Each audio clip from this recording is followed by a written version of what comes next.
जिंदा है क्या मर गया क्या मालूम है। ये दांत निकाला है। বন্ধুগণ সবাই কেমন আছো? চলে আসলাম আর একটা বড় ভিডিও নিয়ে। ধৈর্য সহকারে দেখো, আমার বেশ ভালো লাগবে, দেখলে পরে আমি বেশ হ্যাপি হ্যাপি হয়ে যাই। যাচ্ছিলাম বাড়ি, খুশির ঠিকানা নাই, তারপরে বসে থেকে থেকে হয়রান হয়ে যায়, তাই এরা শুয়ে শুয়ে ঘুমোচ্ছে। দেখো ভাই ভাই বোনে দুজনের নাক ডেকে ঘুমোচ্ছে, আমি আর আমার নন্দে জামাই পাহারা দিচ্ছি ওদেরকে। বলো, আসলে স্টেশনে আসার পরে টাইম আর পাস হয় না। আমরা 1 ঘন্টা থেকে আধা ঘন্টা আগেই পৌঁছে যাই, কারণ ট্রেন কখনো দেরি করে, কখনো দেখা যায় সময় হয়, রাস্তাঘাটের ব্যাপার। ওই জন্য আমরা তাড়াতাড়ি পৌঁছাইয়ে যাই আর কি। যাওয়ার পরে আসার পরে আর টাইম পাস হয় না, যদিও ফ্রেশ হতে হয়, কারণ বমি টমি আবার হতে পারে। তো বিশেষ করে আমার কথা বলতেছি, ওরা কেউ বমি করে না ভাই, আমিও একমাত্র রুগী। আমার ননদ আমারে বলে আমি নাকি ভাঙড়ি। চলো, অনেক অপেক্ষা করার পরে তারপরে ট্রেন ঢুকলো। এবার ঢুকতেছে, দেখো জেনারেলে কি অবস্থা, দেখো মানে নন এসিতে কি অবস্থা, দেখো হাফ প্যান্ট হাফ গেঞ্জি পরিয়ে দাঁড়িয়ে রয়েছে। আরে বাবা, গরমের মধ্যে করবে না কি, যা গরম পড়েছিল বাবা বাবা।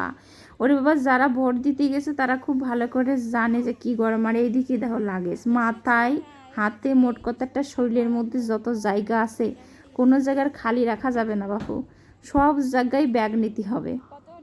তো যাই হোক, অনেক কষ্ট করে গেছিলাম বাড়িতে ভোট দিতে। যদিও যাওয়া হয় প্রত্যেকবার গরমে, ছেলের পরীক্ষা শেষ হয়ে যায়, যাই কিন্তু কদিন পরেই যেতাম। ভোটের জন্য আগে ভাগে জাতি হয়েছে, আর এবার ভোটের জন্য আমার ঘরে অনেক টাকা ধ্বংস হয়েছে।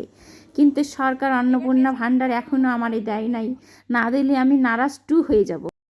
ট্রেনে ওঠার পরে কি যে হয়, শুয়ে বসে থাকতেই থাকতেই কোমর ব্যথা হয়, হাঁটু ব্যথা হয়, আরও কত কিছু ব্যথা হয়, মুখে র্যাশ বেরোয়, মানে অনেক কিছু হয় বাবু, কয়ে বোঝানো যাবে না।